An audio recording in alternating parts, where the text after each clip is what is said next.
Hi friends, இன்றைக்கி பிரேக்ஃபாஸ்ட்டுக்கு பன்னீர் மட்டர் மசாலாவும் சப்பாத்தியும் தான் பண்ண போகிறேன். சிம்பிளாக எப்படி பண்ணுறதுன்னு காமிச்சிடுறேன். பட்டாணி ஃப்ரிட்ஜில் இருந்துச்சு, பச்சை பட்டாணி. அது தண்ணியில் போட்டு வச்சுருக்கேன். பன்னீர் கட் பண்ணி வச்சுட்டு கிரேவிக்கு 2 தக்காளி அரைக்கிறதுக்காக மிக்ஸி ஜாரில் போட்டு வச்சுருக்கேன்.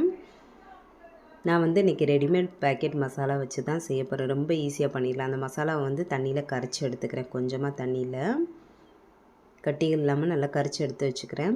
பொண்ணு கிரேவியில் சேர்த்த பன்னீர் சாப்பிட மாட்டாள். அவளுக்கு கொஞ்சம் பன்னீர் அப்படியே சாப்பிட கொடுத்துட்டேன்.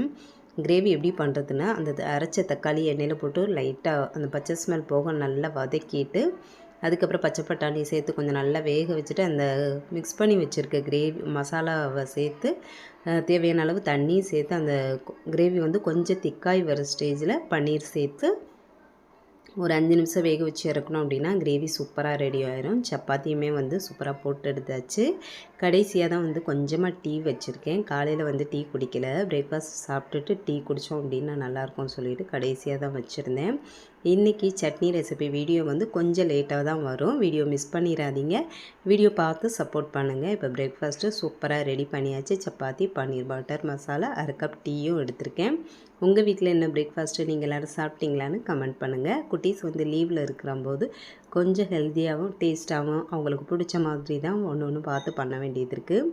எல்லாம் எப்படி இருக்குதுன்னு சொல்லிவிட்டு கமெண்ட் பண்ணுங்கள். இந்த வீடியோ பிடிச்சிருந்தா லைக் பண்ணிக்கோங்க. Bye friends.